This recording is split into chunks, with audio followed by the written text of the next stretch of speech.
the best time for them to learn is right now when it's going to get a little hard over the next 2 years. Yeah. I'd much rather learn in a down market than an up market, because there's guys, if you're 32 years or less age right now, you thought you'd step out in the street and the money truck hits you every year, and it just got bigger every year. And now they're going to step out in the street, they're going to look left, they're going to look right and go, well, the money truck didn't come. Yeah. And so I think a lot of guys will get flushed out of the business over the next, 18 to 24 months, but I think that's good for the business. But learning over the next, 18 to 24 months, I think it's going to be phenomenal. Chuck, thanks for joining me today. Thanks for having me. Let's start back in Nebraska. I don't actually think I've met anybody from Nebraska. Mm-hmm. What's it like growing up there?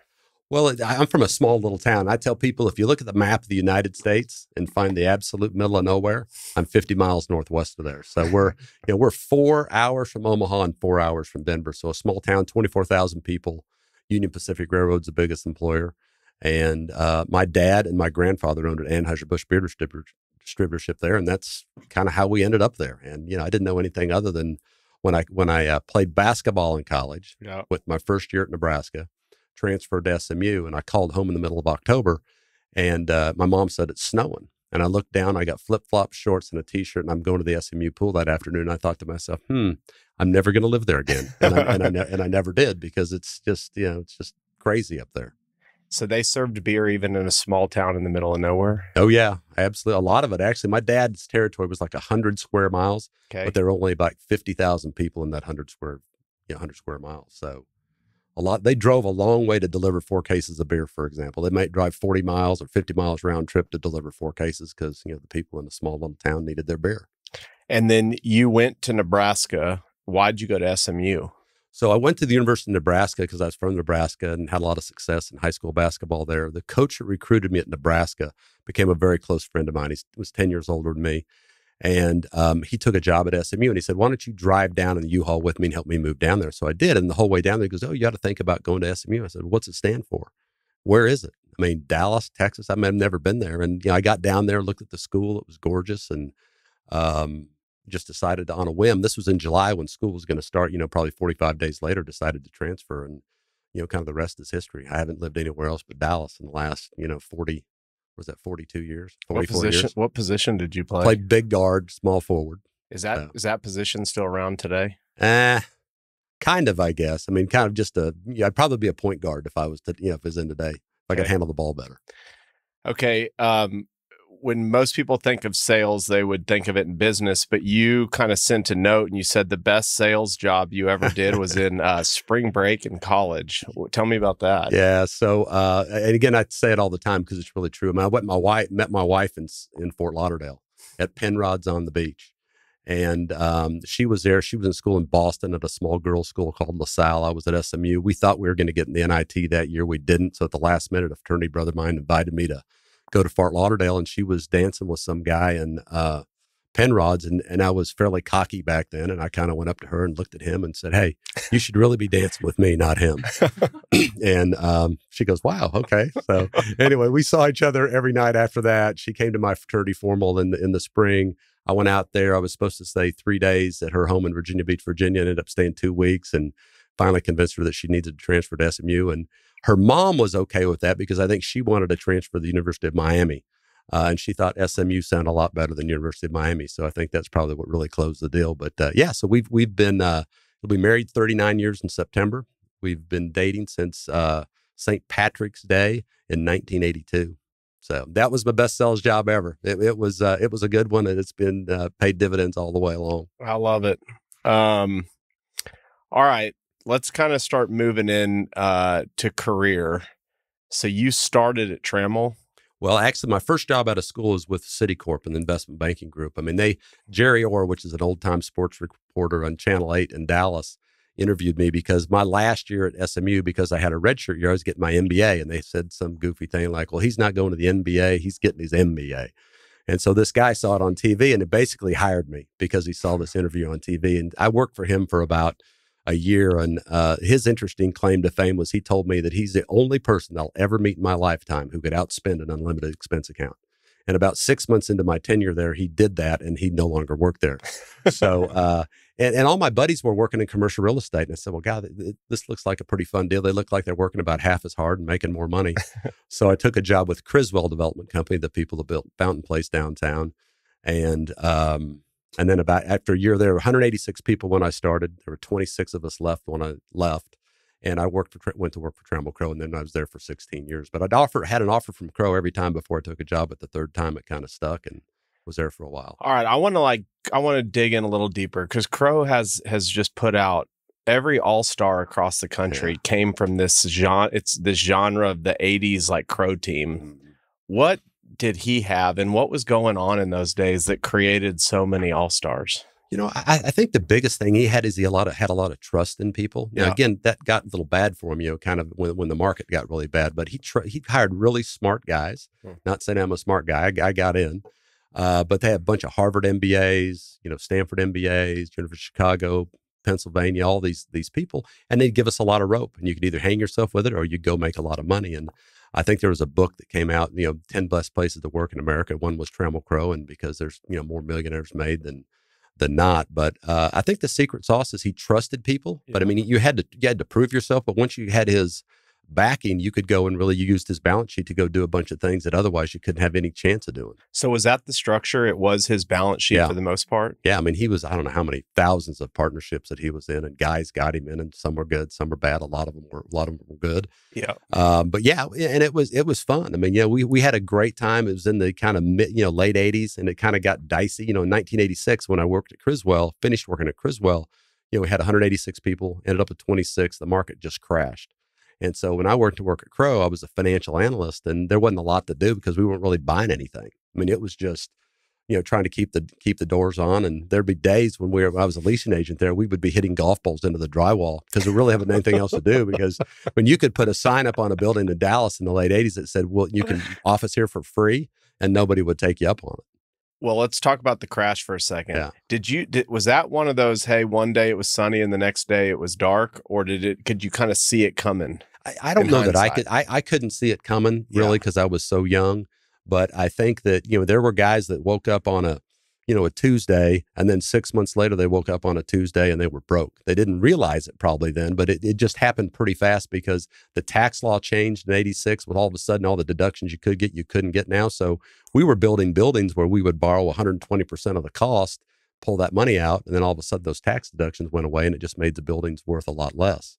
But we had it was a great time to learn. And I tell all the young guys I meet with today, the best time for them to learn is right now, when it's going to get a little hard over the next 2 years. Yeah. I'd much rather learn in a down market than an up market, because there's guys, if you're 32 years or less age right now, you thought you'd step out in the street and the money truck hit you every year, and it just got bigger every year. And now they're going to step out in the street, they're going to look left, they're going to look right and go, well, the money truck didn't come. Yeah. And so I think a lot of guys will get flushed out of the business over the next 18 to 24 months, but I think that's good for the business. But learning over the next 18 to 24 months, I think is going to be phenomenal. Well, we'll bounce in and out of history and today's market, but you just said something. So some people might be sitting here going, but Chuck, we're already 2 years into this thing. What do you mean the next 24 months? Yeah, well, I mean, I think, what are you thinking? Well, I think it's barely starting right now. Really? I mean, there is, it's certainly been slow. COVID, I really thought when COVID happened, okay, this is a thing that's going to knock the market off the box. And what happened is during COVID, the industrial side went crazy. The office side got hurt for sure, but the industrial side just went nuts. The data center side is just going crazy right now and will continue to do so. But, the office stuff, I think we still got a ways to go. What's happening right now, I think because it's an election season, is that the banks aren't being forced to market.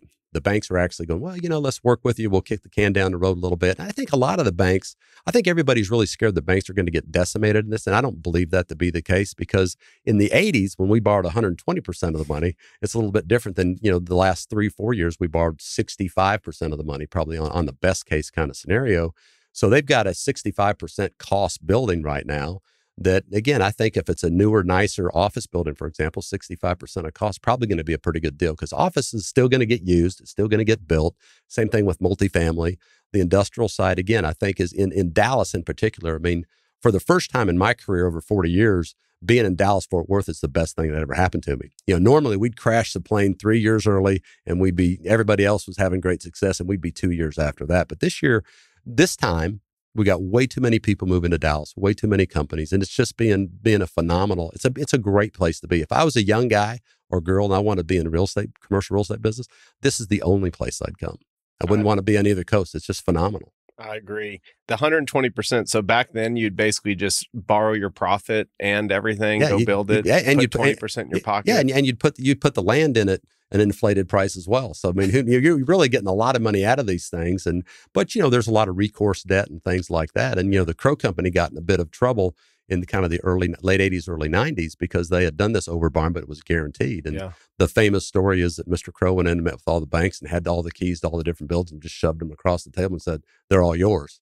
Which of course they were like, "No, we don't want those." Yeah. And we just did a lot of workouts. And so what I did really the first probably 5 or 6, 7 years of my career was really working out of bad problems, not problems that I created, but problems I was there and we had to clean them up. And boy, you'd get a pretty good tongue lashing every time you went in and saw somebody and you guys did this, you guys did that. We're like, "Look, hey, we didn't do it.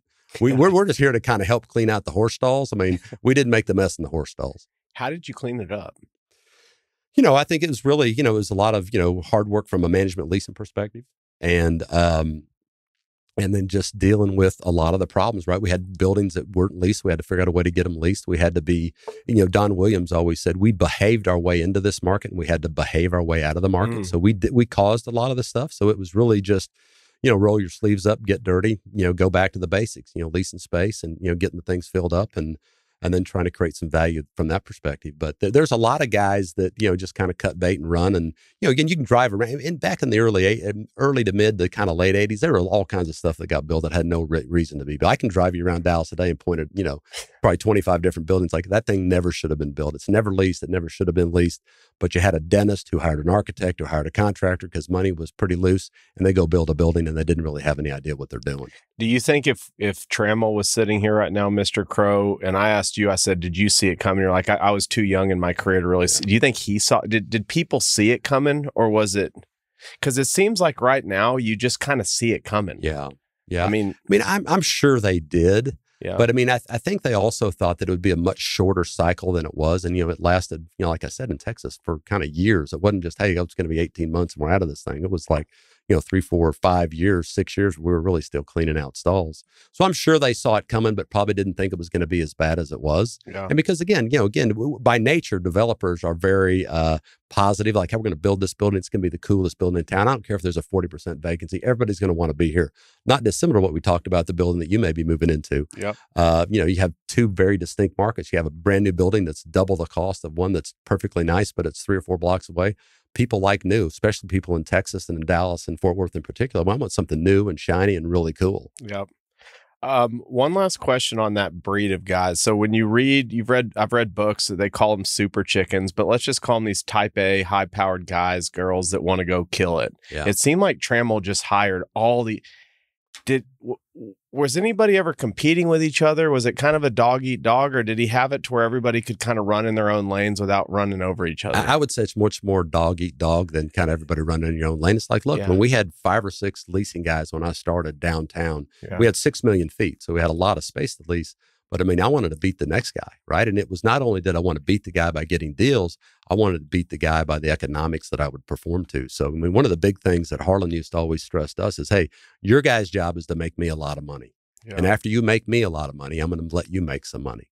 But so in order to do that, we had to do really good deals, right? So if market was $20 a foot, how can we get 21 or 22 or 23? And how do we, shorten a free rent period or give them less concessions? And so it was very competitive from that perspective. And there were guys that you knew that made a lot of leases, but you knew they wouldn't advance because they were doing, if market was 20, they'd hit 20 every time, right? Yeah. Because it's easy. And I say that a lot about a lot of third-party leasing companies. I mean, their only job is to convince me, the owner, to do something I shouldn't do so they can make a commission, right? I mean, so that's where I think the whole asset management thing really comes into play, right? So if you own a building, you got to be really sure that you know what's going on in the market and not just let the broker tell you what's going on. Because again, and I don't fault them, but their job's to make commissions, not to make me money. Their job's to make them money. For sure. But my job's to make me money and make our partners money and our investors money. Do you think he knew that by creating that kind of culture, it wasn't a game of, it was how long can I get these guys to stay before they inevitably go out? And as we sit here today, create Bandera. I mean, you go down the list and it's just company after company. Do you think he just knew these guys are never going to be with me forever? It was kind of a churn, keep them for a decade and knowing they're going to go off into the wild? I think I would think probably not, because what happened is they'd bring guys in, and if you're really successful, so they'd say, hey, we need to go open up the Los Angeles office. Would you like to go there? Or, hey, we're opening a New Orleans office. Or, hey, we're opening a New York City office, or DC office, or Raleigh, or, just pick any city across the country. That's if you advance, typically what happened is we'd take great leasing guys and they'd get an opportunity to go run an office if they did really well. Yep. They asked me to move to LA one time. I got asked to move to Denver one time. And, for me, it was just, I really loved Dallas, and I thought Dallas was really a great place to be. And, after 40 years, it finally turned out that this time, I think we're going to be in the best market compared to where we were, the last, 3 or 4 times we went through this thing. You've been saying it for decades now. Yeah, eventually it's going to come true if you say it enough. What did your job look like towards the latter years of Trammell? So the last job I had at Crow, I kind of was in charge of all the development we did for the kind of western half of the U.S. Okay. So I think at the development group at that time, we had about $4 billion in process. Pryor, Blackwell, my business partner, ran the whole thing. I had the western half of the U.S. Tom did all of, institutional kind of stuff, all of higher learning, hospitals, and he also was a big industrial developer. So yeah, it was a big job, and I was flying all over the place. I'd wake up and go, wow, where am I, in Portland or in Seattle, or did I fly to San Francisco yesterday? I mean, it was a ton of travel. I have 6 million miles on American. I don't view that as a badge of honor. Yeah. I think that if I had to do it over again, I wouldn't do it as long as I did. But I loved what I did. I loved the Trammell Crow company. I loved Harlan Crow for the opportunity that he gave me early on in my career. And, still am very, friendly with him and certainly loyal to them. And to the extent we can help them, we always want to do that. We've partnered with them on some things since we've left, but not a lot lately. That's so awesome.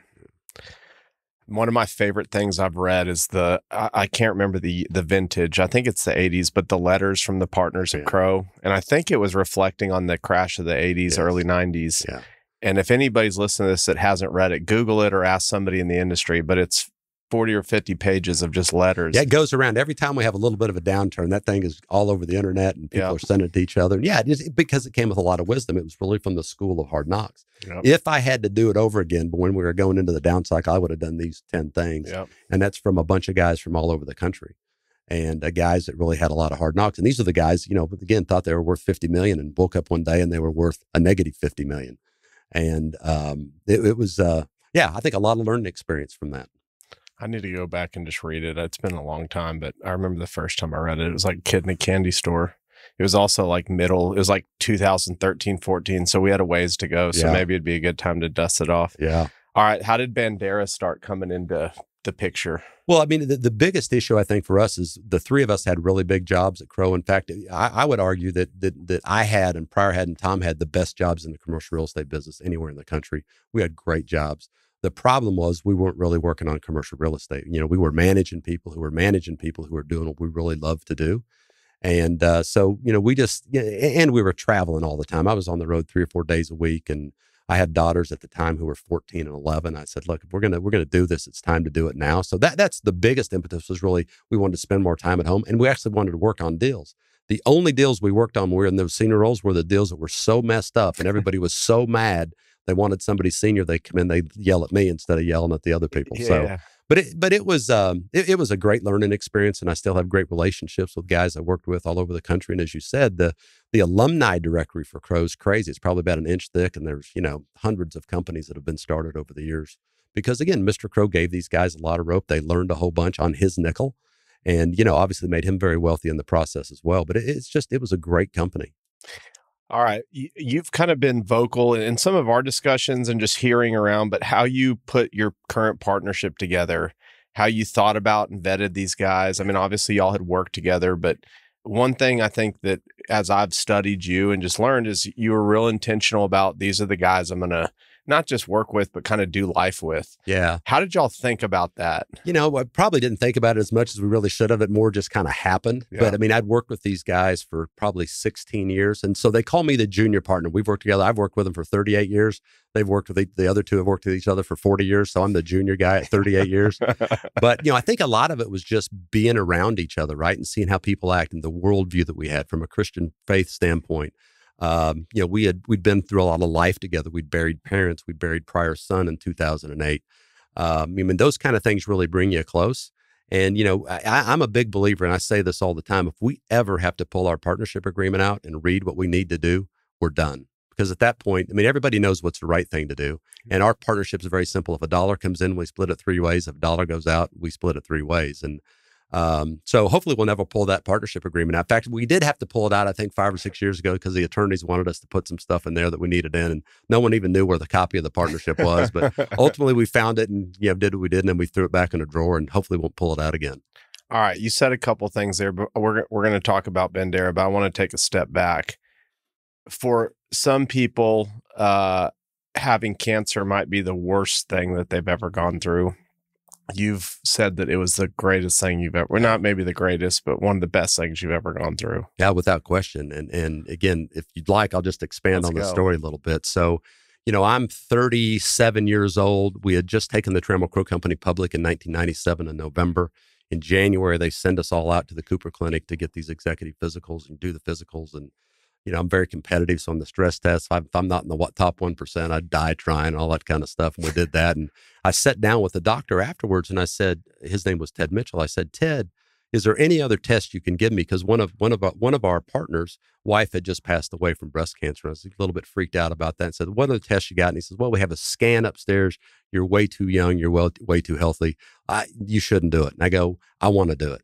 And so I did it. And then, I did the scan, and 10 minutes later, we're sitting in front of a screen going through my scan, and they stopped at my right kidney, and I saw one person come up from the left side, one person come up from the right side, and they're looking, they're circling things. And all of a sudden I'm not feeling really good about things. And they basically said, look, it looks like you have renal cell carcinoma. And so I went back in the next day, did the scan again with iodine, with contrast, and it lit up and said, 99.9% chance you have renal cell carcinoma. So that was a big hit for me, because I was in great shape. I mean, I've always prided myself in being in a lot of shape. And I really do believe that God used a group of guys, all guys that you'll know: Mike Lafitte, Mark Gibson, Jody Thornton, Scott Dennis, Tom Leiser, one of my partners. We're in a Bible study that 5 years before I had my cancer incident invited me to the Bible study. I said, I go to church on Sunday. I don't need that. I'm good. Thank you. So I have this cancer situation. And again, so for a week between when I got the scan and then I had an operation where they removed my right kidney and adrenal gland, I went to brain scans, bone scans. As it spread, I'm thinking I'm going to die. What happens? I got little girls, and they were 8 and 5 at the time, and it was unbelievably gut wrenching, for a week. And so I go and I get the surgery, and they call it a surgical cure. So I was very fortunate; didn't have to get chemo, all that kind of stuff. But I've got a scar now that's about 18 inches that goes from the left side of my body all the way around to the kind of almost to my back on the right side. So these guys invite me to this Bible study, and I'm like, okay, yeah, I'll go to the Bible study, because right now I'm a little freaked out, because I thought I was going to die, still think I might die, because it could come back, all those kind of things. And so there's a guy named John Mazel, who's the founder of East West Ministries, led the Bible study. And through that Bible study, these guys walked me through, in the Bible, how you can know for sure you're going to heaven. So it's Romans 3:23, everybody's a sinner. Romans 6:23, the wages of sin is death, or eternal separation from God. Romans 5:8, but God demonstrates his love for us in this: while we were still sinners, Christ died for us.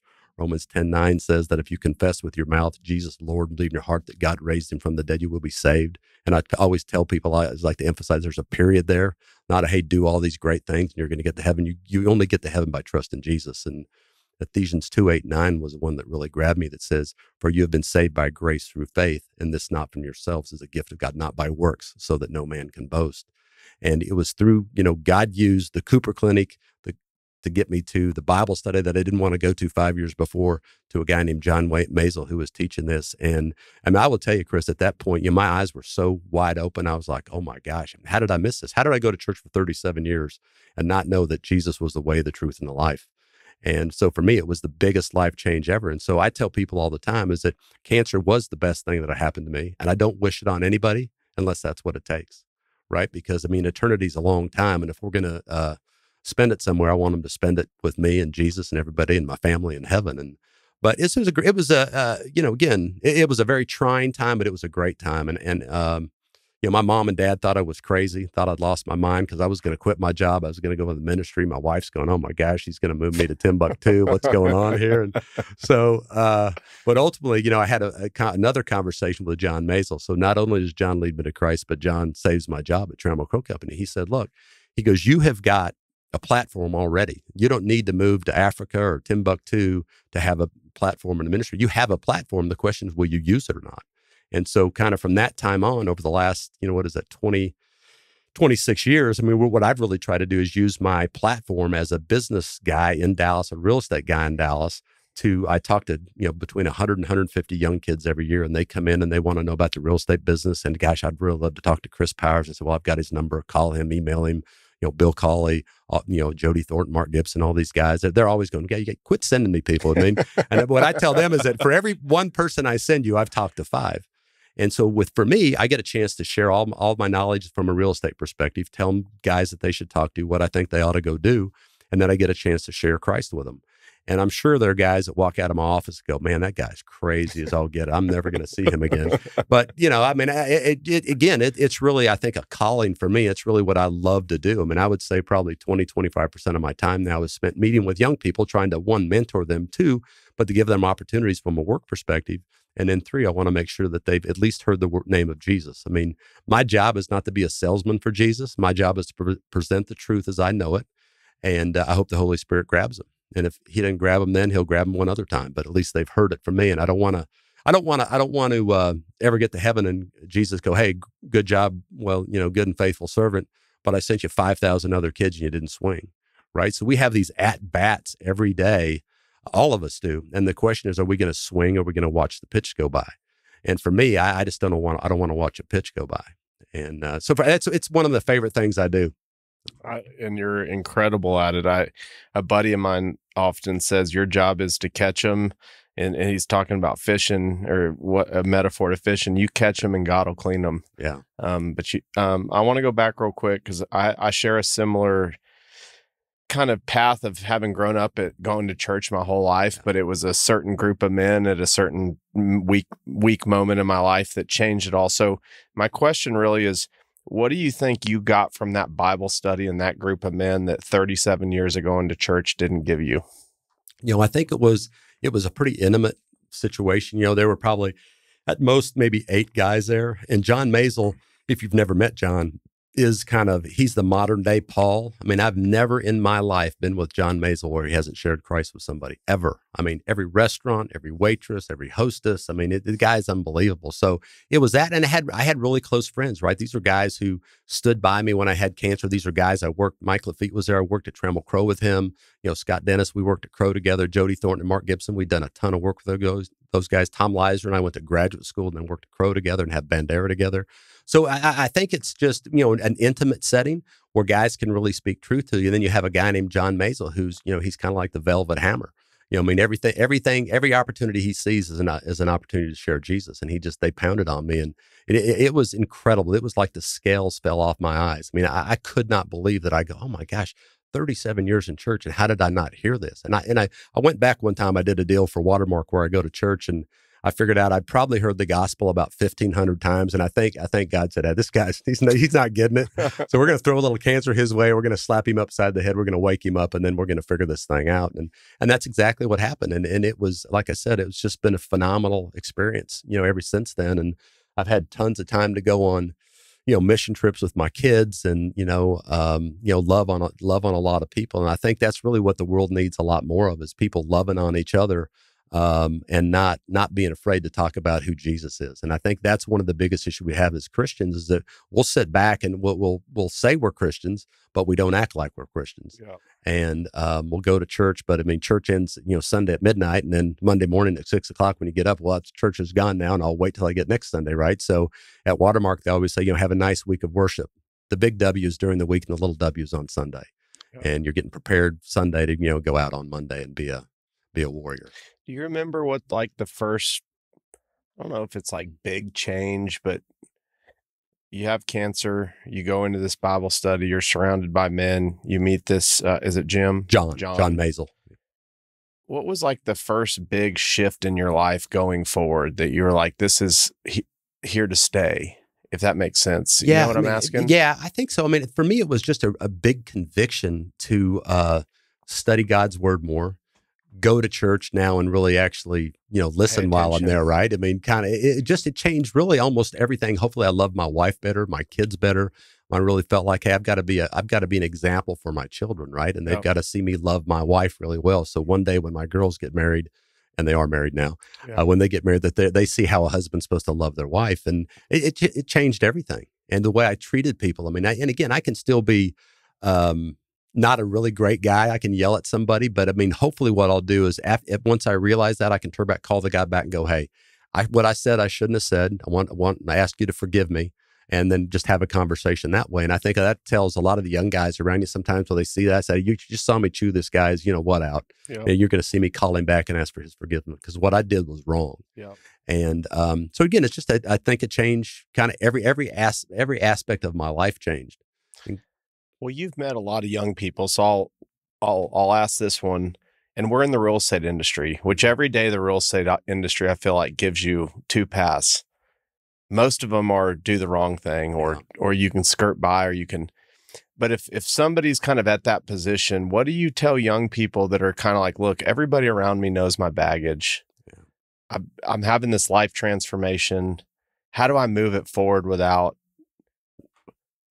losing friends or everybody thinking what's going on with this guy? Like, how do you talk to young people about that? Because you mentor a lot of young people. Yeah. I think a lot of it is, you just always have to do the right thing, right? Yeah. I mean, I think that's have the main thing be the main thing. The main thing's Jesus. And what I think that would lead you to believe is you always need to do the right thing, whether people are looking or not looking. And what I tell young guys all the time is that, look, guys, you've got to figure out who Jesus is. And then you've got to, if he is who he said he is, then you need to follow him. And if not, just go crazy and, spend money and be a fool. Yeah. But if he is who he said he is, then you got to really follow him. And I think following him is really kind of trying to always do the right thing. And I'll be the first guy to admit I don't always do the right thing. Yeah. But hopefully what happens is once somebody points out that I didn't do the right thing, or I figure out I didn't do the right thing, then I want to go back and rectify it. Because again, I think that's as big of witness as telling somebody about Jesus. Like, how did I react in a situation where I did wrong? What did I do to go back and fix it? For sure. It's not a game of being perfect. Yeah. It's a game of knowing when to repent and ask for forgiveness. And that's easier said than done. It's hard to do sometimes, especially when if a guy's really mistreated you. And I've been in a lawsuit with a guy that had a chance to go after the lawsuit was settled and we lost. I had the chance to go sit down with the guy and share Jesus with him. And I'll never get in another lawsuit again. That's the main thing that taught me. But just again, you gotta love on people, and I think it's in today's society. I mean, everybody wants to be right, and they only want to be their right. So you just gotta love on people, do the right thing, and it's all about Jesus at the end of the day. John always says it's Jesus plus nothing. We can't add anything to his glory, and we can't take anything away from it. So if we focus on him, then we're all going to be okay. I love it. All right, back to Bandera. Okay, here we go. So you've had a life change. You've left Trammell. You've partnered with two guys that you've been with forever. I want to start out by just asking, how do y'all figure out what you're going to work on? Because you have done lots of deals in different arenas. So let's start there. Like, how do you know what to pursue and what not to pursue? Well, being a serial deal junkie, which I think you probably could identify that a little bit, so I think I always tell people that the easiest person to sell is a salesman. Yep. So we're always looking at deals and everything sounds like a great deal, right? So it's really, we have a rule in our office that we won't do anything unless we have unanimity, right? So unless everybody agrees, all three of us, so two guys can be against one. If you can't convince the third guy, we're just not going to do it. Yep. So we passed on things. So I think that's a good filter. But, we get excited about stuff. And, what we knew how to do, we thought was build buildings and buy buildings. And so we've done a lot of that. We helped start a bank called, it's TBK. It's now TFIN. When I met a young guy in Bible study and I came back to the office and said, hey man, this guy's unbelievably smart. I have no idea what he's going to do, but whatever he does, we want to be involved with it. And that's been a great investment. It's Aaron Graff, who's the CEO of the bank and just a phenomenal young man. He's not so young anymore. He's in his mid 40s. I told him the other day, I said, Aaron, you realize that the age you are now was the age I was when I met you. And, time flies. Are you on his daily devotional? Yes. Yeah. He is so talented. Yeah. He's put me on there for the last couple of years, and It comes out every day, and it's very thoughtful. Yeah. He's one a special dude. He is unbelievably special. He loves Jesus. He's one of the smartest guys I've ever been around. Again, all we hired at Crow was Harvard MBAs, Stanford MBAs. And a lot of those guys thought because they had a Harvard MBA and they put it up on the wall that all of a sudden money was going to rain on them. He's humble and he's smart. Half the time I have to tell him, say, Aaron, pretend like you're talking to a sixth grader here.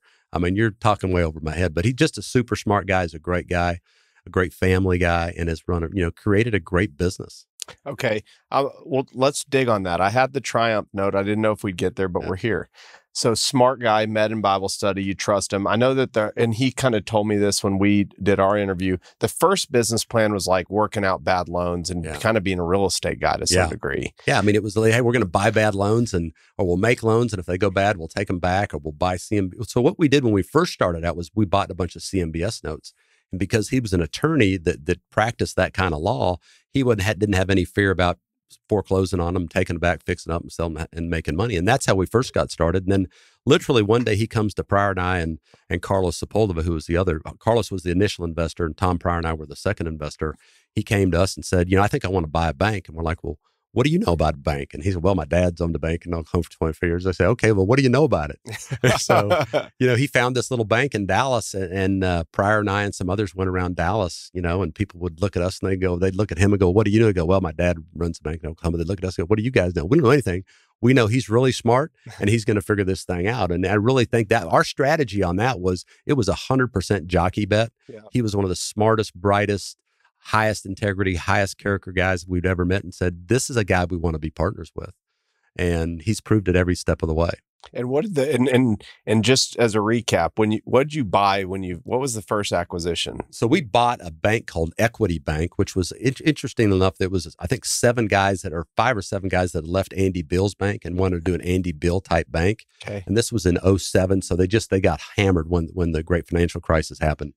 So it was under a cease and desist order. And, Aaron's, I think, 29 years old. And we're going into the board of directors saying, hey, we're going to buy this thing. And who's going to run it? I am. And it was just a phenomenal deal. So we had it under contract probably for about 18 months because we had a bunch of approvals to get to. Yeah. And we had to raise $55 million on that deal where you had 2 real estate guys running around Dallas and, hey, we're going to start a bank. And this guy's really smart and he'll figure it out if he doesn't know what's going on. And we were very fortunate that a lot of friends of ours trusted us, invested in the bank, and then we raised the 55 and bought the bank. And then there were 2 people at the bank that said, hey, I'll give you a year, but I'm not gonna stay longer than that. Well, one of them retired 2 years ago, so they've been there for 17 plus years, and the other one's still there. Wow. And again, I think it's a lot of because of the culture, but these were people that really knew what they're doing.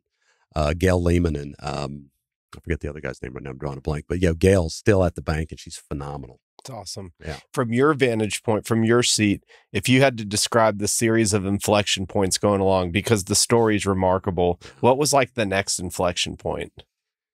Oh gosh, we I think it was probably taking the bank public. Yeah. And I can remember sitting in a conference room up in New York City, and the investment bankers were playing the game that they always play that says, hey, we told you it was going to be this, but the market's tough, so now we think it's going to be less than that. And because I'd been through it once before with Crow and had some other experiences, well, let's just not do it then. And so they go out and they come back, go out and come back. Well, ultimately, we did what they wanted us to do, and thankfully we did. We got it public, but that was a whole nother thing. And then all of a sudden we're public, and then it's like, well, what are we going to do? And again, Aaron has a lot of vision on what he wants to do. So it was like, hey, we're going to start acquiring banks. We bought a bunch of banks in Iowa and Illinois and Kansas and some in Colorado.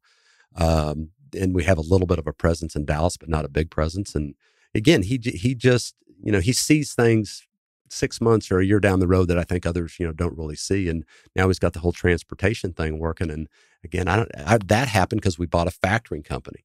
And it's been a really fun ride being on the board. I mean, I'll tell you that the stuff that goes on in there and the things they think about is just really amazing. It's awesome. Okay, let's go back though. So you've built and bought office buildings. You built industrial. I actually wanted to talk about the data center. Mm-hmm. You've got this massive data center going. Let's just actually spend some time on the data center. Is that the first one you've ever done? No. So we started a company called Skybox.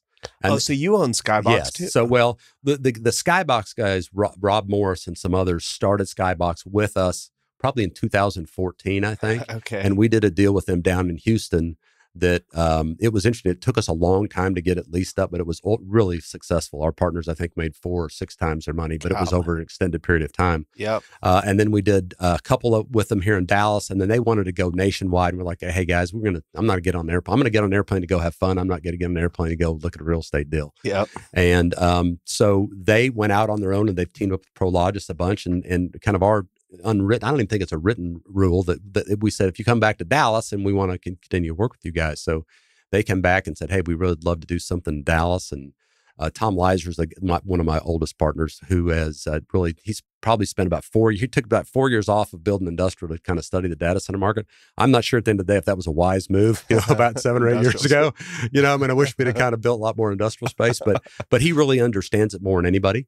And we had this opportunity that we bought 100 acres in Lancaster and have partnered up with a great financial partner. And it's going to be a really big deal. The issue with the data centers now, it just takes so long to get them built. So we're building a $50 million substation on our site. Well, we probably won't have that thing done for 24 to 30 months. And it's all about long lead items and things like that. And then when you build the data center, building the physical structure is easy, right? I mean, that takes you, it'll probably take us 9 months to do that, but it's all the stuff that goes inside. Yep. You got to figure out how you get that. And, they're talking, well, they got to put it on a railroad train from, Pennsylvania to Dallas, and it's going to take, like 9 months to get it there. Or you can break it down in smaller components and truck it. But I mean, it's crazy, all the hoops you got to jump through. But I will tell you, it's really kind of like the gold rush right now. It's a land grab. It's not so much land, but megawatts. How many megawatts can all these big providers, and all the big names, how much can they go grab? And what we've seen is we've had 4 or 5 of the very biggest ones in the country, trying to, make a deal with us. And hopefully we'll make a deal with one of them sometime in the very near future. And then it's, we got to sit and wait, and we got to wait for the stuff to get in and get the substation built and then get the building built. And that'll be a 150 megawatt deal. And our hope is to have another 150 megawatts on the same site. And again, we're in discussions with Encore about that and others. But I mean, the city's been great, and, Encore's been great. And, Skybox really understands the language. I can sit in a meeting on a data center. I have no idea what they're talking about. I mean, they use, acronyms and buzzwords and all this kind of stuff. Like, well, what's the per square foot cost of this thing? Could somebody answer me, tell me that? And they'll dumb it down for me and tell me that. But look, they don't speak that language. I mean, it is a really unique business. And when we first got in it in 2014, I mean, the yields you could get were just ridiculous, 15, 16, 17, 18% yield on cost. This is unlevered yield on cost. Yep. And now they've kind of been pushed down, they're probably less than the double digits now, probably less than double digits now, but it was brand new back then. And, this whole AI thing, I think everybody believes that it's going to take it and just make it, a hockey stick up and to the right. And so again, we're out looking for more land. And there's land out there that, guys, one of my good friends who I think's been on this podcast before was fortunate enough to buy at $3 a foot that he'll probably sell at 18 to 20 bucks a foot, 2 years later, just because the demand's gone crazy. And he's buying it for an industrial building. Turns out, the data center truck runs him over. And if you think about it, the land cost for one of these things is nothing. They could pay $2 or they could pay $100 a foot for land. It doesn't matter because the other costs that go into it, turns out it's $1,500 to $1,750 a foot to build one of these things. And it's basically all proximity to the substation to get power. That's all that really matters. It's all about power. Now, sometimes they want dual feed power because it's a latency issue as well. But a lot of the AI stuff doesn't really require that. It's just like, you got to have the power because the AI is just going to keep going up and up and up. And so again, my hope would be that, we've got the one done. Hopefully we'll get another couple of them, started in the next, hopefully by the end of the year, but who knows? I mean, I really, last year, I think I joked with you when we met last, that, I mean, last year I played 100 rounds of golf because I figured that if any deal that I would look at and do was one that I shouldn't, because I thought the market was getting softer. So I just didn't look at any deals. And I've kind of got a little bit of the same mantra now. I mean, I think fourth quarter this year, after the election happens, I think banks will probably be forced to do some things. Again, not that I believe banks are going to get hurt, because I really don't think they're going to get hurt as bad as people think they are.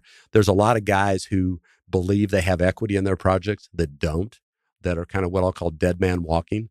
And they haven't realized that yet, but they will. Sometime in the next 12 months, they'll look and go, "Gosh, I bought this apartment complex for a 3.5. My debt's 8.5, and the rents can't go up fast enough, and the interest rates can't go down fast enough to make me whole again." So they're going to get wiped out. I think the banks are made pretty much whole. Maybe they take a little bit of losses, but the equity guys are, they're dead. They just don't know it yet. Okay, so I've asked you about deals, and you've rattled off a bank and a data center company. So that's one way to do deals, is basically help stand up companies in which you kind of partner with and invest through. Are there any more? Let's get them on the table now. There's probably some deals I don't want to talk about that probably didn't work. The only story I will tell you and I love telling this because it again just goes to show you that when you should stick to knowing what you're doing. So we had a friend of ours who had this golf magazine he was going to start, and I was all enthralled. We're going to be able to get on Augusta. This is going to be unbelievable. You'll play golf anywhere you want to. And so I tell people that right now in my closet there's an $83,333,000 shirt that I got, and that's what I got out of that investment. So it was a very expensive $250,000 lesson for the three of us, but that was just one of the goofy things we do. And again, when you're deal junkies, I mean, everything sounds great. Something again, when you're a salesman, it's easy to get sold. You're like, oh yeah, man, I'm in. This golf thing's going to be unbelievable. And I bet we didn't know in less than 6 months, and it went under. And it's like, wow, yeah, it's a nice golf shirt, but it's not that nice. Yeah. How are y'all structured? I go to the website, very few people, but you have lots of deals. Yeah. So how have you thought about it? Because clearly you're clearly not managing, you're not leasing. You're probably outsourcing even more. Like, how do you think about it from, we're going to stay nimble and small and we're going to let everybody else do X? Yeah. I mean, I think we really originally started out, I can remember that we hired an intern and we put together a business plan to kind of recreate the Trammell Crow company. And we all three looked at each other and said, well, why are we doing that? We just had the best jobs in the industry. Why would we try to go recreate that? And I think it became pretty clear to us that we didn't want to manage, hundreds and even thousands of people, which we had at Crow. And so we wanted to keep it small. And the way to do that is you outsource a bunch of stuff. So we originally bought into Stream. So we owned about, I think 5 or 10% of Stream, right, which was great. So Mike and Lee both those guys worked with us at Trammell Crow and love those guys, still do. They bought us out probably 10 years ago because again they were growing, they needed that stuff there, and we wanted somebody to manage and lease our property, and that was a perfect deal because again we had this mindset of we wanted to own kind of whoever was going to do that. And so then about probably 8 or 9 years ago, my brother has a company in Austin called HPI. They wanted to come to Dallas, and we said, well gosh, we'll partner with you. So we own a piece, they own a piece, and then the young man that runs the company in Dallas, Hunter Lee, owns a piece of the deal as well. So that's who does all of our management, and we really leverage them. So if we did an office building today, we'd do it with those guys. So we did Ross Tower downtown. We did the buildings at Preston Center together. On the industrial side, we're currently still doing our own thing there. On the data center, still doing our own thing. But I can see over the next several years where we get more and more entwined with them because I think Tom Pryor and I want to do, I don't want to go to a construction meeting every week.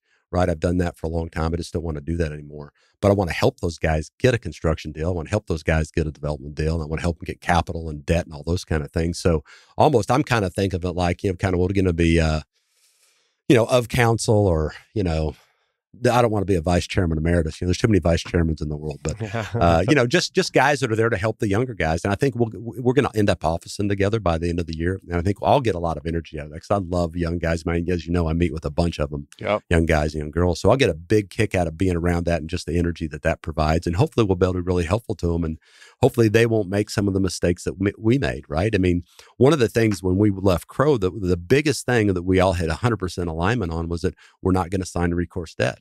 And we don't. We'll sign completion guarantees, but we'll not sign recourse debt. And I can't tell you the number of guys at Crow that I said before thought they were worth $50 million. Well, they signed a bunch of notes, and 6 months later, they owed $50 million, right? I mean, it just flipped on them real quickly. And I view that as that's our deal with the bank is that if things go really, really wrong, then we've got the right to give it back to you. And that's the deal we negotiated. Now, we've never had to do that, and nor do we ever want to do that. And I don't think we'll have to do that, at least not on the existing stuff we have now. But I think you just have to prepare for Armageddon and hope it never shows up. What would you tell somebody then? And I'm sure young people ask you this. It's easy for you to say, I'm not going to take recourse debt.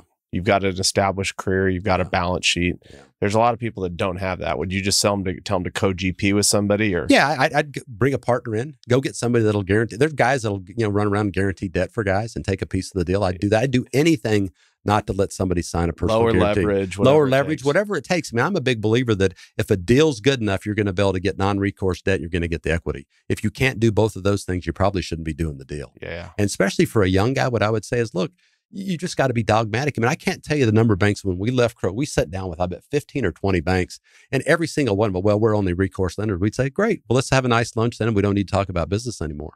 Yeah. And they'd look at us like we were crazy. And then, we'd figure out a way. 2 or 3 banks took a risk on it. Plains Capital Bank was one of the first ones when Alan White was running the bank. And we made a bunch of deals with them. They were all non-recourse. So then American Bank of Texas decided to do it. American National Bank decided to do it. Guarantee Bank decided to do it. JP Morgan did non-recourse for it. So all of a sudden it kind of snowballed. And if you have the determination to just say no, and not no, but just no, then I think people really take no for no. Yeah. And then again, there's some banks we've just never done business with, and that's okay. I mean, they have the way it's their money; they can do with what they want.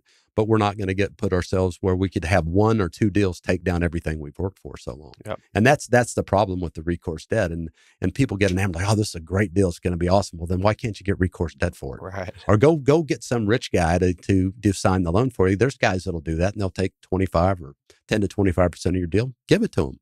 Yep. It's worth it. What is there anything you won't do? Any asset classes you've learned over all these years is you won't participate in? I'd say the answer is probably no, because probably do anything. We haven't done a hotel before, and we haven't really done any multifamily. I wish we'd have got the multifamily business. One of my best buddies is Jeff Courtwright, who runs Lincoln's development group, and I've loved watching him be unbelievably successful over there. And again, we should have stuck our toe in the water, 15 years ago, but we didn't. So I wish we'd have done that. My brother does do some multifamily stuff, so there may be some opportunities for us to invest in that. Storage, he does that too. We may invest in that. Hotels, I probably would be a little bit leery of, because again, you have to lease it every single night. Now, the good news is you catch the rates going up, but you also can get shut down really quickly. COVID happened and a hotel's dead. Yep. At least during COVID on the office buildings, we had people had obligations they continued to pay us. Yep. If you were going to do an office deal right now, what would it have to look like?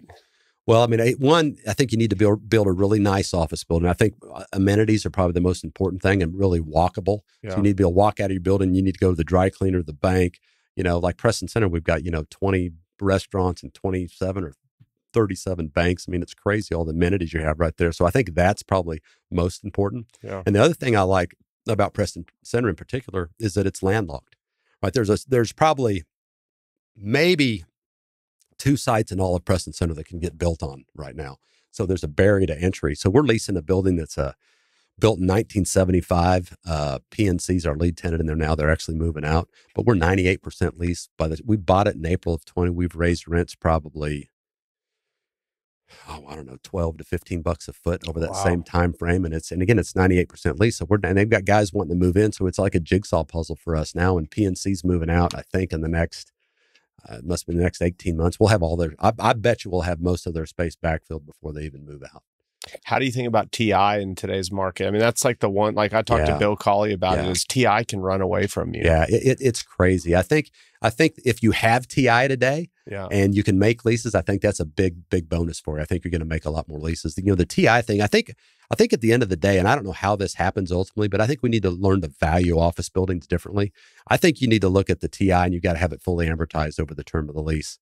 And then the commission the same way. And that's really your net rent. Not that if you're doing $30 a foot net rent, and you give them $100 a foot on a 10-year deal, it needs to be a $20 net rent you're right. And that's really your yield on cost.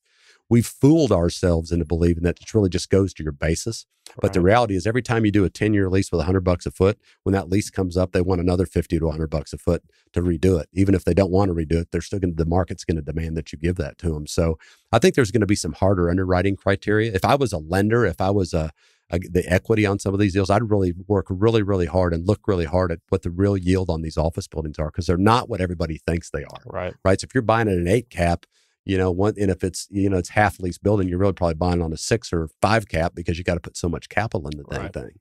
And again, it's a lot of, because we got a lot of brokers running around town who are really good and they can get guys to give them concessions. But I think in this next, 12 to let's say 36 months, having the ability to do tenant improvements, I think is a big deal. Our big office building downtown, we got it not refinanced. We reworked our financing on that about 6 months ago, and we've got tenant improvements and commission dollars. And I think there's going to be some buildings downtown that just don't have that. They're going to run out of gas. Yep. So hopefully that'll give us a chance to make some leases and then, get it leased up. We're 73% now. We can get it to 85. We'll sell it and try to get everybody their money back. Are there deals too small that you won't do? Because then again, I'm like, I was looking on your website, I'm like, this is a 6,000 foot building. The answer's no. And where it really came up to us is really when we were off Center in Preston Center. They have these little 10,000 foot lots in Preston Center, where you can buy these things. We used to be able to buy them for $200 or $300 a foot to the land, and then we could lease them. We started leasing them for, like, perfect example. We built a headquarters little building for ourselves. It was 6,000 feet. It's on Sherry Lane. That's across from the office building, right? No, this one's down a little bit further. This is closer to Preston Road. Okay. And so we have this office, but it's almost done. And I get a call from a friend of mine who's a broker and said, "Hey, I got this tenant. They really want to have your office building. We're moving in 30 days. There's no way." And Pryor's in the background going, "Do not lease our building out from underneath us." So finally, he kept calling me and said, "Look, here's the deal. If they'll pay $80 a foot triple net, then we'll do it." Which, who knows what the market was, 50 at the time or something like that. So I'm thinking they're not going to do it. They come back and they hit the bid. So now I got to go tell Pryor and Tom, "Hey, guess what? We're not moving to our new building. We've leased it to a bank," and they took it. So, and it's just fun little deals for us, right? So we've taken a deal where we paid $1.6 million for it. We were fortunate enough to get a bank drive-through on it. All of a sudden, we sold it for $6 million. Right. So there's just a lot of positive leverage we had on those, and they're really hard to come by. And I think it was a really sleepy kind of market. I mean, we were pretty dogmatic about, this is the price we want and this is the only price we're going to accept. And ultimately, when you got a lot of banks looking in the marketplace, I mean, people are going to compete and they're going to want to get that. One thing we had just kind of chatted about, what's your thought on like super luxury markets, and maybe not even commercial, but residential? Yeah. We had this chat. When you look at what's happened to some of these mountain towns and some of these, there's just certain markets, everybody listening knows what they are, but how have you seen them evolve? Like, how are you thinking about it? It's really amazing to me when I look back in hindsight, of what COVID did. And you think we went into COVID and all of a sudden second homes went doubled and tripled and sometimes quadrupled in value. It makes no logical sense to me. Yeah. And you would think it's got to come back or pull back a little bit, but I don't see really any evidence of it doing that. I think also during COVID, so many people made so much money because money was basically free, right? I mean, you could borrow money at 2%, that I think created a lot of wealth, and people put a lot of that wealth into second homes, and a lot of guys paid cash for it. I don't think there's a lot of debt in a lot of these mountain towns and beach towns and things like that, but it makes no sense to me. It's certainly not logical. And this whole work from home thing, I mean, I'm a big believer that especially if you're young, you want to be around a bunch of people while you're working, right? Because you can't mentor a kid over Zoom. I mean, it just doesn't work that way. And so I do think people will be back in the office. But I mean, I had a friend of mine who runs a law firm, and he got a thing from the bank that said one of your partners is trying to buy a house in Crested Butte or something like that. And he called the guy in and said, "Well, what are you doing? You're buying a house in Crested Butte?" "Yeah, I'm going to move up there. I'm going to work from Crested Butte." And he goes, "Not at this law firm, you're not. I mean, your job's in Dallas." And I think a lot of people just took, kind of got used to this and took advantage of the situation. Said, "I'm going to go buy a second home and I'm going to live up there and work." And but I think that'll change a little bit. But I don't know if that means that the housing prices are going to go down. I think they just continue to go up. Well, you've always been kind of on the, I'll just say, again, just as this is observing in a few conversations, you're always been a little early into the next spot. If you had to say, like, how do you know, I'm not talking about Aspen. Everybody knows Aspen's good. Yeah. What would be something you look for in maybe a second hometown or an emerging area like that you'd go, this place has potential to be another thing you'd want to buy into? I think so much of it, just like we talked about on office, is amenities, right? Yeah. I mean, I've got 5 grandkids now. So, I mean, everywhere we go has got to have tons of amenities, right? So the place that we go to out in Lake Tahoe has this thing called the Big Red Barn, and it's got a basketball court, a bowling alley, a soda fountain, an art studio. They've got 5 parks that are the coolest parks you've ever seen.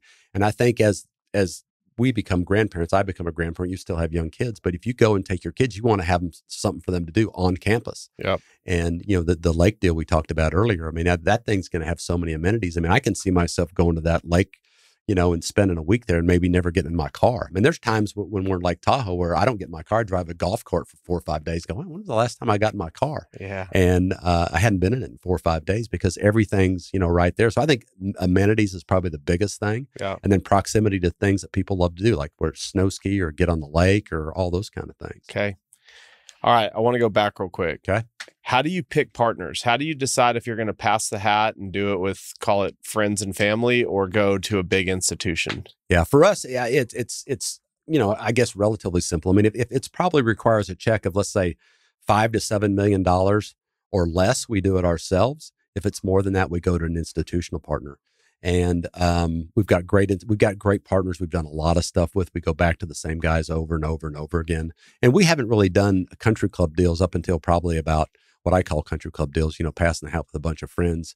We did we did 6 retail centers and did that.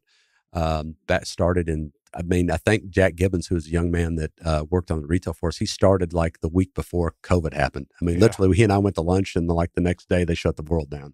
So that we did it that way because we'd had a lot of guys over the years saying, "Hey, I want to invest with you guys, do this," and so we did that. And the first 3 have worked out pretty well. The last 3, because of interest rates and things like that, I don't know how it's going to work out. I mean, it's going to be a lot harder for us to make money on those than the first 3. But it's much more institutional, I would say, or our own money than really passing the hat amongst our friends. Because again, when you have your friends, you see them every day. I mean, one, they're going to ask about it every time, and 2, you need to perform. You don't want to let anybody down. For sure. And I don't want to let any of my institutional partners down either. I mean, these guys have been good to us for the last 35 years. We've been friends. And so, I mean, we used to like to say, we'll crawl over broken glass for $5,000, right? I mean, we want these things to be successful. And it's really, your reputation's really hard to get. It's really easy to lose. Yeah. And so you gotta have high character and integrity. You got to do what you say you're going to do. And sometimes you might have to, put yourself in second position with your partners to be in first position. And and that's why I think the 3 of us have worked out so well, because when I leave Dallas, Tom and Pryor have my checkbook. Same thing when they leave. And I know that if a bullet's coming at my back, one of them's going to jump in front of it, right? So it's that partnership is so much more than a piece of paper. Yeah. And I think people, look kind of, we're partners. And well, what does that mean to you? Well, we got a piece of paper that says this, and that. I mean, that's not a partnership, right? I mean, a partnership is really caring more about the other guy than you do about yourself. And if you do that, and for the 3 of us, it's worked out great. If you do that, everybody's going to really succeed. But if you have one guy or 2 guys that are like, hey, I'm all about me, because we've never had a year. I mean, there's been years when Tom's made a bunch of money and Pryor and I didn't really have much to do that year, and vice versa. Well, he didn't sit down after he had a great year and say, well, hey guys, I made a bunch of money this year. I ought to get a little bit bigger cut. We have never done that. In fact, I don't think we've ever even gone back and said, well, Pryor's made this many deals and Chuck made this many deals and Tom made that many deals. And so we've never even done that because we've never thought about it like that. We're in this thing together. And what we try to do on all of our projects is everybody know enough to be dangerous. Like I can go to a meeting on a data center, but don't ask me anything other than kind of where it is and how many megawatts it's going to be. But we can fake it enough or have enough knowledge about that to get by. Well, to the extent you're willing to share, how does that work amongst 3? You bring a deal in.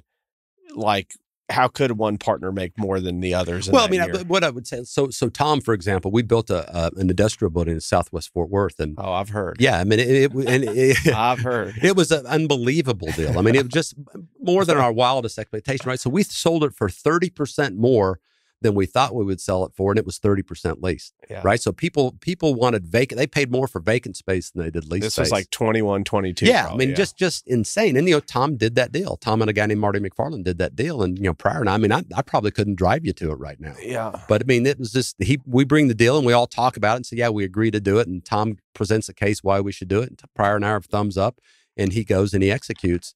And like I said, we all know a little bit about what's going on, but he's the detail guy, and he's the guy that's going to carry the thing to fruition. And but it's not like, well, God, that deal pick a number, it made $10 million. Tom doesn't get 8 because he did it. Yeah. We split the 10 so you all 3 still ways. Split it? 100%. Oh, so when you're talking about making more money, it's whose deals made more money that year, but not who made more money. No. Yes, exactly. Because I was going to say that leaves some room for okay. No, that makes sense. A dollar comes in, it's split at 3, a dollar goes out. Yeah. Okay. Yeah. So it's and again, there'll be years or several years in a row where Tom was doing industrial, he was just crushing it, right? But I mean, we all split it a third. The deal y'all did, it was at Gateway. Out by the airport. Yeah. Yeah, that was a nice one too. Yeah. Yeah, that was great. We've been very, very blessed on a lot of different fronts. And again, I think a lot of it is, is having great partners, both on the financial side and both the guys that sit, either side of me, who are really proficient at their business. Tom's, I think, developed 70 million square feet of industrial space in the Metroplex. I mean, I don't know that there's any one person that could point to more buildings that he's had his hand on. And early on, we tried to buy industrial buildings. And the problem with that is Tom walked in and he'd find 100 things wrong with every building that he didn't build. So consequently, we just said, we got to develop them because we can't buy anything because Tom doesn't like anything. So and again, these are just questions for me because we have a bigger company now, but there's some days I wonder what it would be like to go back to having fewer people, but more third-partied. At any point in time at Bandera, what's the most developed? I'll start with this question. What's the most development deals you've had going on at one time? Oh, it's probably 4 or 5. And so are y'all engaged with architects? Like, where does your job start and end in those deals? In those cases, we basically, one of us would run point on it. Okay. So when we built the office center with Trevor Reese Jones in Preston Center, I mean, it was really Pryor and I both took the lead on, but we sat in every single, construction meeting. We helped get the land done. We helped get the financing done. Trevor was our equity. Then he decided to be a tenant as well. And then Kelsey Warren came in later and wanted to be a tenant. And so from start to finish, so cradle to grave. Okay. If Tom's doing like the data center, Tom will be cradle to grave with that thing. And every partner's job is to kind of bring in deals. Yeah, bring in deals. And, and you'll again, have an informal investment committee. Yeah, the informal, it's the 3 of us sitting down, the investment committee, the 3 of us sitting down. And if one guy doesn't want to do it, we won't do the deal. Does that happen often? Very rarely does it happen. At this point, y'all probably have hive mind. Very rarely. But I mean, every now and then we'll go, that's kind of crazy. We don't need to do that. But I can't even think of an example of one we turned down. But again, if a guy's got conviction on it and you trust these guys and you've done a lot of life with these guys and you've seen all the things that they've done, I mean, it's pretty compelling when a guy comes in and said, hey, we really need to do this deal and here's the reasons why. And then we go do it. You think DFW is the best market in the country? Yes.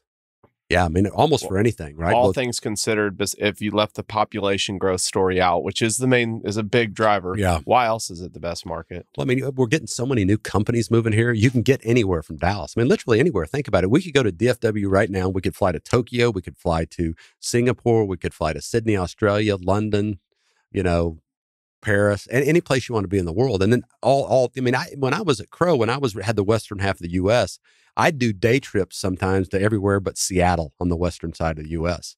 because it was just a little bit too far and it's hard, because I'd fly in, I'd have meetings, we do that. And these guys had families. I wanted them to get home to their families and I wanted to get home to mine. So I'd fly in as early as I could, have as many meetings as I could. And then I'd get on an airplane at night and fly home and try to sleep in my own bed. Is there any markets you wouldn't do a deal in? Or are y'all only going to do DFW deals? I think primarily we're really only going to do Texas. And that was part of the reason what we left too, because we were on airplanes all the time. Yeah. I think we wanted to get to the point where we could really kind of, sustain ourselves being in DFW. Now, when we first started, we did some Whataburgers in Florida. We bought an office building outside of Boulder, Colorado. And I think, and then we did a few deals in Houston. But for us, we really wanted to stay local. I mean, and that's what's, for the last 21 years, it's been so good to us, the Metroplex. And again, I think going into this downturn, it's going to be much shorter than it's ever been in the last 40 years because there's just all the people moving in, all the companies moving in. We're very pro-business here. It's not like Houston where you have, zoning all over the place. I mean, you've got great pockets of growth. And I think the biggest issue is going to be for people moving to Dallas in particular, because that's what I know the best is that, where do you send your kids to school? Private schools are very hard to get into, which means they're going to move to the Park Cities, which means the Park Cities housing prices are going to continue to go up, even what people will consider to be a down market. Same thing with country clubs. If you move to Dallas, you can't get in a country club. And if you do, it's a 5-year wait, 7-year wait, or you got to know the very right people. So I think it's pushing some people out to Frisco because they're building campuses out there. They got great golf clubs. They got great schools out there. But again, I just think Dallas, Fort Worth, I mean, this is where I certainly want to be. And, what do they think? We're going to be 10 million people sometime in the early 30s. Yeah. So do you speculate on land, not infill land? Have you bought the edges, the path of growth anywhere? No, we never really did that. I mean, typically when we buy a piece of land, we're ready to. By the time we close on land, we want to be breaking ground. Why? So we try to, just because it takes all the risk out of it. Yeah. Now, again, we could have speculated some. So one thing we did do is we bought a 20,000 acre ranch west of I was Fort Worth. hoping you'd bring Yeah, it up. yeah. Is this the 2008 1031 exchange? Yes. Okay, what happened there? Yeah, so it was we had built 2 industrial buildings. I think it was for a company called Advo, one in Houston, one in Dallas. We had this money to 1031 in. Pryor knows a bunch about ranching and things like that, so we bought a 19,000 plus acre ranch Pre-crash, and thought we were really smart, and we were gonna take the 20,000 acres and divide it up to maybe 10 smaller, 1,900 acre ranches. We ran a big 16-mile water line. And again, I know nothing about ranches. So you just picture this. So we're in the car. They drive me out to Shackelford County. We're driving around and I'm going, they're just oohing and awing all over the place. And I'm going, I don't understand this.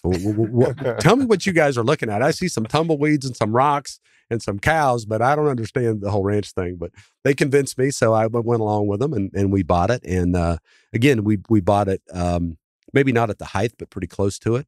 And then we needed to get out of it. And we were very fortunate that we ended up selling it, a large portion of it to Trevor Reese Jones, who was one of the most honorable guys we've ever dealt with, because he said, this is what I'll pay. And he never wavered. He could have come back and said, hey, I'm going to pay this minus 10%, 15%, 20%. I mean, we needed to sell it. And to his credit, and really to our benefit, I mean, he was a man of his word and did exactly what he said he was going to do. So every time I see Trevor, I want to run up and hug him, because Thank you, Trevor. Yeah, no kidding. It was a great deal, and I think he really enjoys the ranch. Pryor kept about 4,000 acres for himself, and because I didn't get the ranch thing, I didn't understand that, and he ended up selling that. I think right before COVID, maybe 2019 or 2020, he ended up selling that.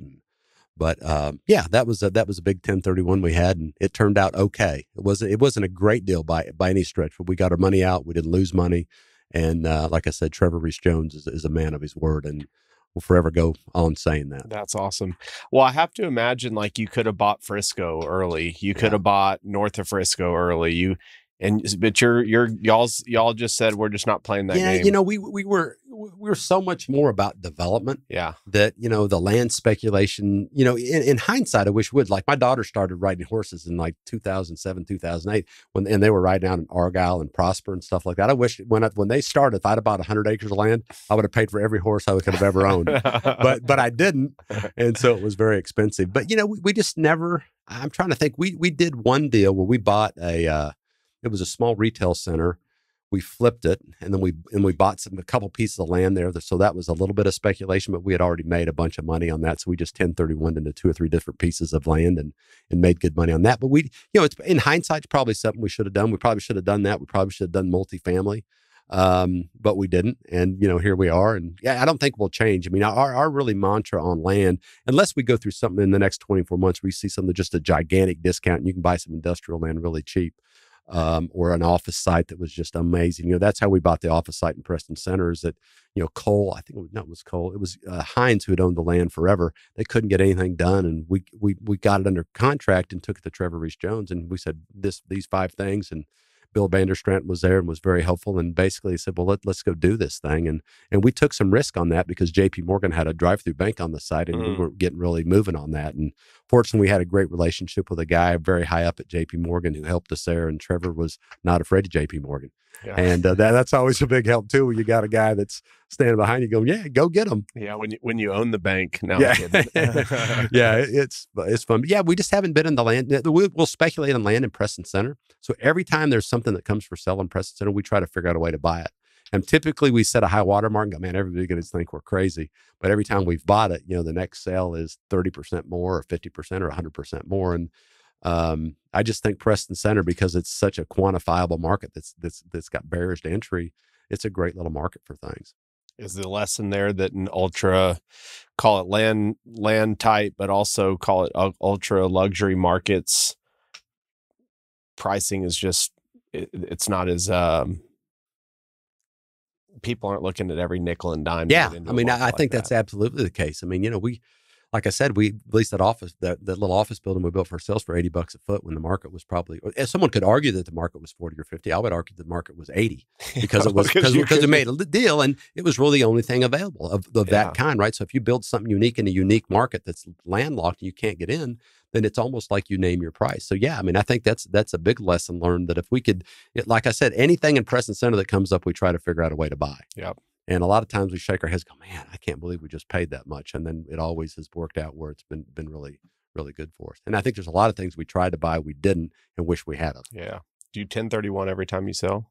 No, because typically we don't. We have several times, but not all the time. I mean, our deal is, we typically will sell some. If we wouldn't pay what someone would pay us for it, we want to sell it. So we'll do the sell. And typically that's an environment where everything's relatively hot. So we wouldn't go buy something that we wouldn't pay for ordinarily.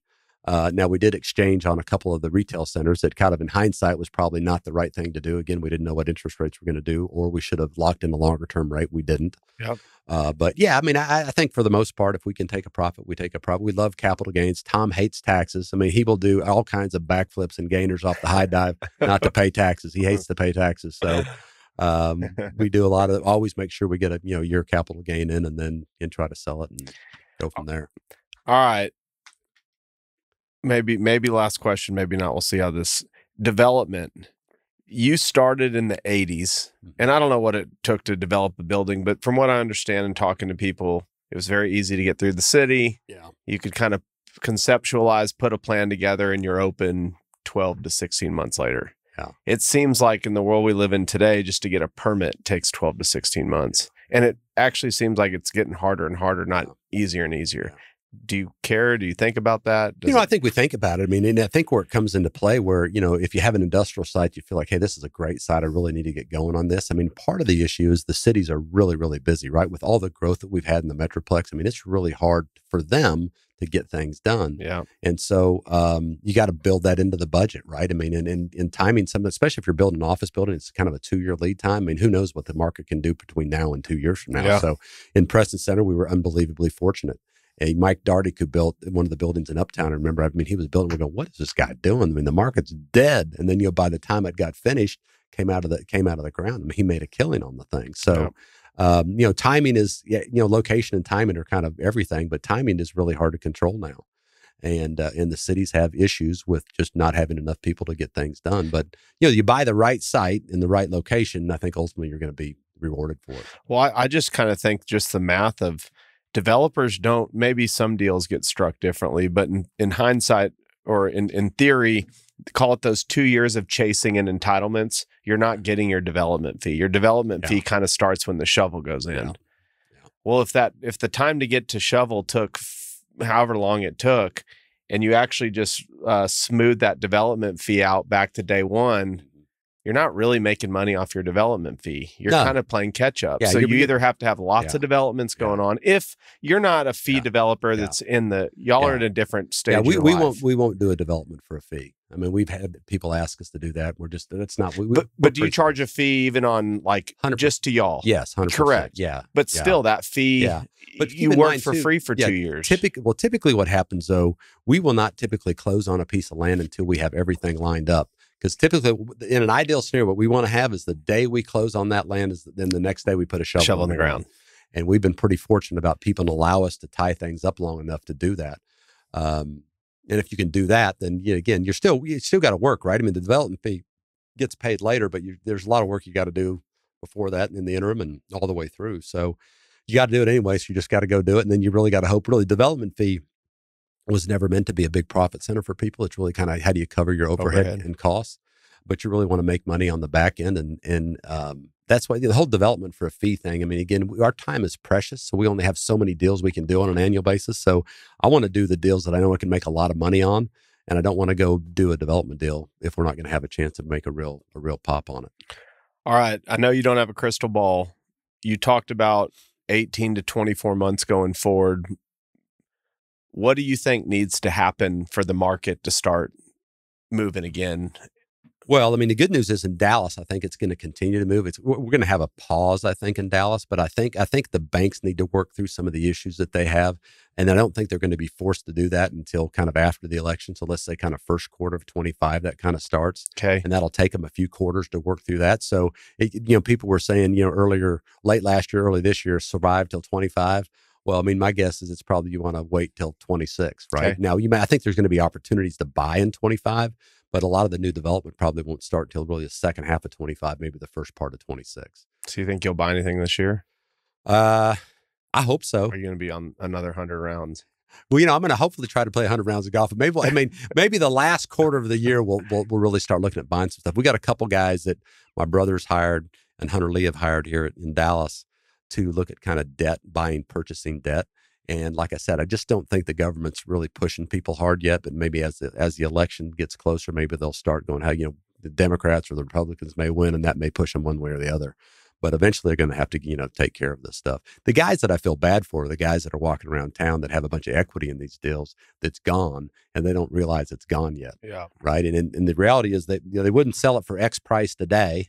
Well, 6 months from now, they die to have that price. And 6 months from then, they'd love to have the price they get 6 months from now. Yeah. So, I think there's just going to be a lot of guys that get wiped out on deals that they really thought were great deals, but they didn't. They had the wrong debt on them. There's office buildings that are great that are 100% leased that don't cash flow right now. Wow. And that's a problem. Because of debt. Because they had debt at 3. They didn't fix it. Now it's 8.25, and they build the thing to a 7.5% yield on cost. So now they're losing, a point on everything. And those banks probably aren't going to advance some TI and commission dollars if they get a vacancy because they're already under. Yeah, they're already kind of underwater. So, and those will be the opportunities, I think, where you can go in and work at a bank, and you may be able to buy the note, but then they'll put a note on that note, and that may be another way to skin the cat. A note on a note. That's like the most American thing ever. That's like in the 80s when we borrowed 120% of cost. We're right? back, baby. Exactly. Chuck, thanks for today. Thank you very much. I appreciate the time. And it's really excited to see what you're going to do next. I appreciate it. Or continue to do. I appreciate That'll be fun. I'm 37, so I'm at that same kind of, path that you were at. That's wake up time, yeah. Right? What are you going to do? What are you going to do of significance in your life? I mean, I think that's really the challenge for you to figure out. Is that how do you do something that makes a lasting impact on people? Certainly your family, right? Because you've got young kids. So you have a daughter. I have a 7-year-old daughter, a 4-year-old daughter, and a 1-year-old son. Right. So those daughters. I mean, your job is to protect them spiritually and physically till you walk them down the aisle. And there's going to be times if everybody's not mad at you in your house, that you're not doing your job right enough, right? Because you're going to have God has put that responsibility on you, not your wife. And so you're going to have to make those tough calls. And I would tell you, make the tough calls, right? Because it's easy to go along with what the world says is okay. Yeah. It's a lot harder to go along with what the Bible says and how we really know what ought to happen. And those girls are precious. I mean, you wouldn't give your $400,000 Ferrari to a 16-year-old if he showed up.